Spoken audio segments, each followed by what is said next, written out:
मित्रों, target winner classes में आपका हार्दिक स्वागत है।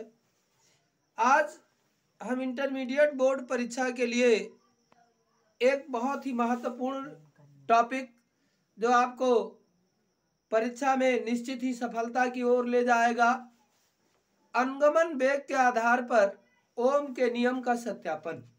अनुगमन वेग के आधार पर ओम के नियम का सत्यापन, ये टॉपिक है। अनुगमन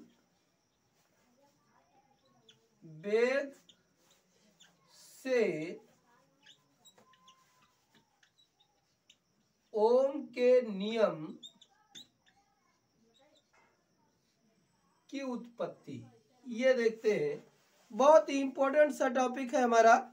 बेटा, हमने पढ़ा है जब किसी चालक तार के सिरों में विभवांतर V आरोपित किया जाता है तो उसमें धारा I बहती है।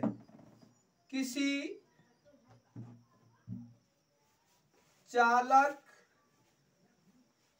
तार के सिरों में विभवांतर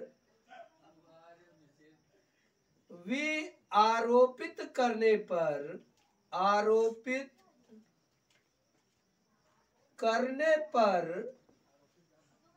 धारा I बहने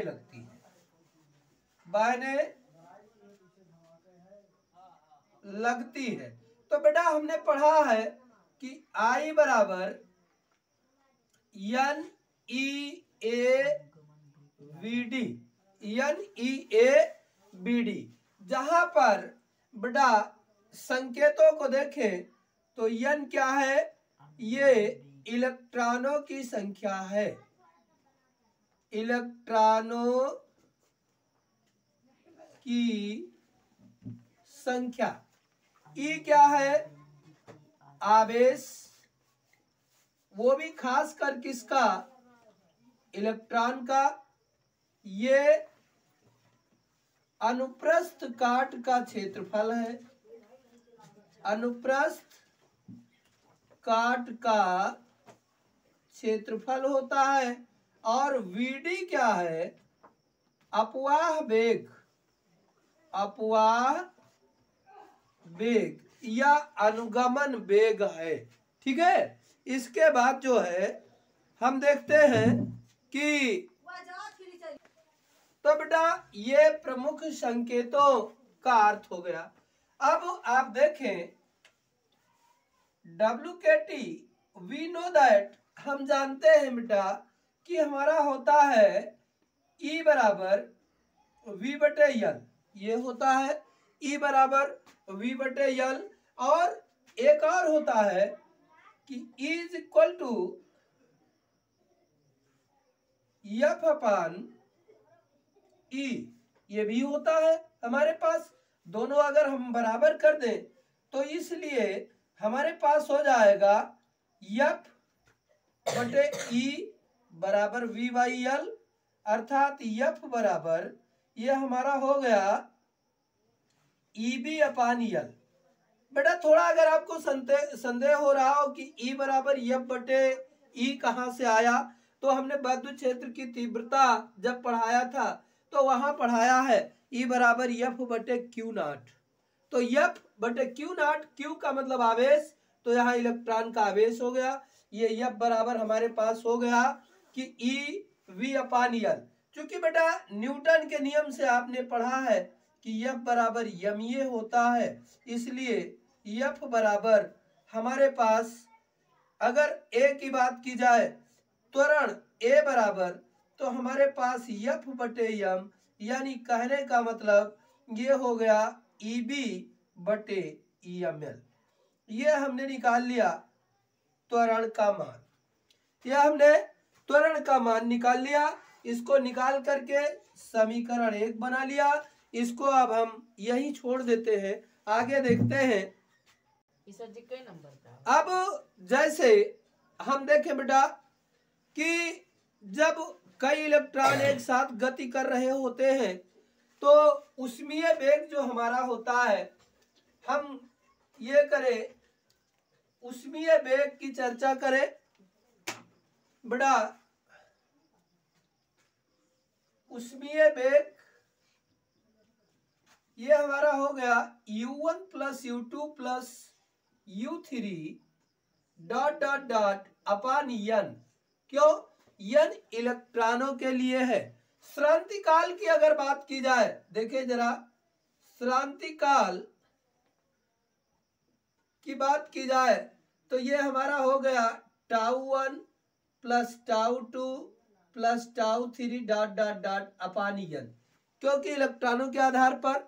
अब अगर हम अनुगमन वेग निकालें, अनुगमन वेग गति के प्रथम समीकरण से, गति का प्रथम समीकरण होता है बेटा, ये आप देखें कि चूंकि v बराबर u प्लस at से, तो हमारा हो जाएगा drift velocity bd is equal to, ये हमारा u1 plus u2 plus u3 dot dot dot upon n, ये हो गया। और प्लस श्रांति काल हमारे पास हो जाएगा कि ये कॉमन हो गया, ये कॉमन ले लिया, τ1 plus τ2 plus τ3 dot dot dot upon n, और यहां हमने बताया था b बराबर u प्लस at का फार्मूला लिया गया। देखें v बराबर u प्लस at, चूंकि संपूर्ण उष्मीय वेग, संपूर्ण उष्मीय वेग जो होता है बेटा वो शून्य होता है, किसी भी इलेक्ट्रॉन का शून्य होता है। इसलिए Vd बराबर हमारे पास बचा, Vd बराबर हमारे पास बचा अल्फा यानी a into τ1 τ2 plus τ3 upon n, अर्थात t कर सकते हैं, ये इसको हम t कर सकते हैं। ये समीकरण 2 हो गया।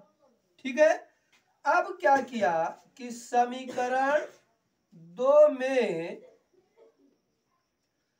समीकरण 1 का मान रखने पर, रखिए बेटा, तो ये हमारा Vd बराबर हो गया, Vd बराबर यहाँ अल्फा का मान अभी हमने निकाला था, हमारे पास था Eb बटे ml, ये हो गया, और इंटू टी हो गया, ये हो गया। अब आप देखें ये समीकरण 3 हो गया बेटा। अब अभी हमने ऊपर लिखा था, चूंकि I बराबर n e a v d, I बराबर n e a b d, value put up करें, इसलिए I बराबर n e a और v d का मान है e b अपान ml इंटू टी, ये हमारा हो गया। अब थोड़ा सा इसमें आप ये ध्यान दें बेटा, जो ओम का नियम था वो विभवांतर और धारा का अनुपात था, तो विभवांतर और धारा का अनुपात बनाए, देखें b बटे आई, ये b इधर ले आए आई, तो इधर क्या बचा बेटा, देखो ml ऊपर चला गया, अपान हमारे पास क्या हुआ n e a ये और e इंटू टी, ये इतना चीज बचा, इतना चीज हमारे पास बचा। अब इसमें देखा जाए, चूंकि ml बटे n e a e t एक नियतांक होता है,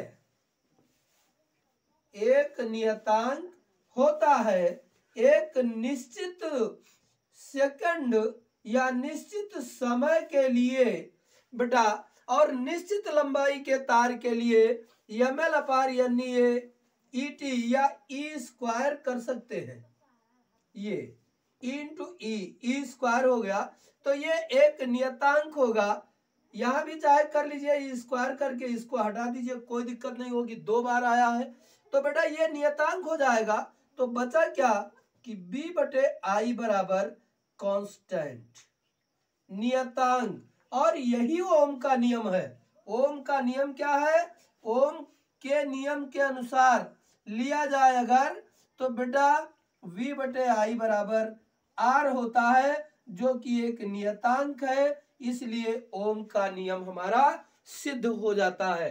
तो इस प्रकार हम अनुगमन वेग के द्वारा ओम के नियम का सत्यापन कर सकते हैं, जो बोर्ड एग्जाम के लिए बहुत ही महत्वपूर्ण, और श्योरली ये जब भी आएगा तो 5 नंबर का क्वेश्चन आएगा और बहुत ही इंपॉर्टेंट सा टॉपिक है ये। इसको जरूर तैयार रखें।